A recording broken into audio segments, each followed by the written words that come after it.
Hello guys, welcome back to my channel. இன்றைக்கி நம்ம ரொம்ப டேஸ்டியான ஹெல்த்தியான ரெசிபி தாங்க பார்க்க போகிறோம். அதுக்கு முதல்ல வந்துட்டு ஒரு கப்பு கருப்பு சுண்டல் முளைக்கட்டி நான் எடுத்துக்கிறேன்.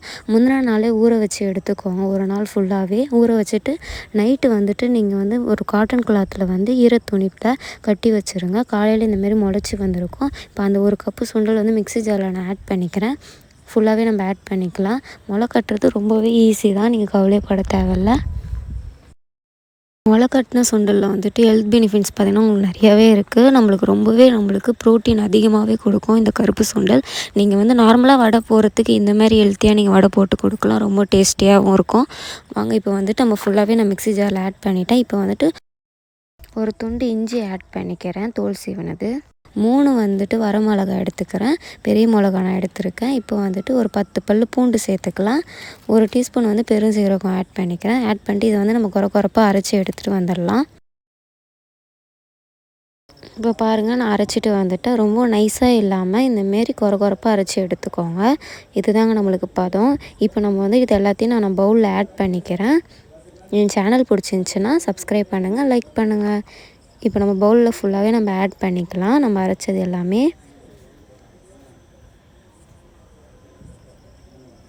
இப்போ நான் ஒரு அரை கப்பு ஜவ்வரிசி எடுத்திருக்கேன். சின்ன ஜவ்வரிசி தான் எடுத்திருக்கேன். அதை ஒரு சுடு தண்ணியில் ஒரு 1 ஹவர் ஊற வச்சு எடுத்திருக்கேன். அதையும் நான் இப்போ ஆட் பண்ணிக்கிறேன். ஊற வச்ச ஜவ்வரிசி சுடு தண்ணியில் ஊற வைங்க, நல்லாயிருக்கும். அது எல்லாமே ஆட் பண்ணிவிட்டு இப்போ கொஞ்சமாக கொத்தமல்லி ஆட் பண்ணிக்கிறேன். கொஞ்சமாக கருவேப்பிலை நறுக்கி போட்டுக்கிறேன். 2 பச்சை மிளகாவும் சின்ன சின்னதாக கட் பண்ணி ஆட் பண்ணிக்கிறேன். ஒரு பெரிய வெங்காயம் இந்தமாரி பெருசாக நறுக்கி போட்டுக்கோங்க. ஃபுல்லாகவே அரிஞ்சு எடுத்து ஃபுல்லாக போட்டுட்டு நல்லா பிசைஞ்சிக்கோங்க. நல்லா கையில் ஃபுல்லாக பிசைஞ்சு எடுத்துக்கோங்க.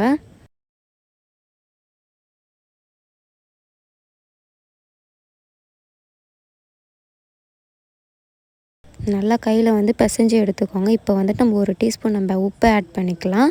உப்பு ஆட் பண்ணிவிட்டு நல்லா பிசைஞ்சிக்கலாம். இப்போ இந்த மாவு உங்களுக்கு கரெக்டாக 30 வடை மேலேயே கிடைக்குங்க. அவ்வளோ கிடைக்கும், நிறையவே நம்மளுக்கு கிடைக்கும். நீங்கள் தாராளமாக செய்யலாம் வீட்டில். இப்போ நான் ஃபுல்லாகவே பிசைஞ்சு எடுத்துக்கிட்டேன். பாருங்கள், நல்லா பிசைஞ்சு வச்சுட்டேன். இப்போ நம்ம அரைக்காத கொஞ்சம் கடலை கொஞ்சம் தனியாக தோல் உரித்து எடுத்து வச்சுருக்கேன். அதையும் நம்ம ஆட் பண்ணிக்கலாம். கொஞ்சமாக ஆட் பண்ணிவிட்டு லைட்டாக பிசைஞ்சு விட்டுக்கோங்க. சாப்பிடும்போது நம்மளுக்கு கொஞ்சம் க்ரன்ச்சினஸ்ஸாக இருக்கும், அதுக்காக தான்.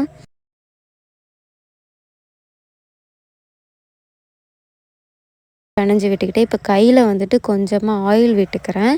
ஆயில் விட்டுட்டு இப்போ நம்ம வடை போட்டு எடுத்துக்கலாம். இப்போ நம்ம வடை போட்டுக்கலாம். அதுக்கு கொஞ்சமாக கையில் எடுத்துக்கிட்டு இதுமாரி பால் பண்ணிவிட்டு கையில் தட்டிக்கலாம். ஆயில் தடவி வச்சுருக்கோம் இல்லையா, அதில் லைட்டாக தட்டிக்கலாம். இப்போ நம்ம வடை தட்டி எடுத்துக்கலாம். தட்டிட்டு நம்ம கடாயில் எண்ணெய் விட்டு நான் சிம்மில் வச்சுருக்கேன் ஒரு 1/4 ஹவர். இப்போ அதில் நம்ம போட்டு எடுத்துக்கலாம்.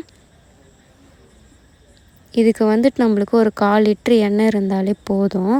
அதுலேயே நம்மளுக்கு பேலன்ஸ் எண்ணெய் இருக்கும். நம்ம எதாவது குழம்பு வச்சுக்கலாம் பேலன்ஸ் எண்ணெயில். இப்போ நான் அந்த எண்ணெயில் நான் போட்டு எடுத்துக்கிறேன்.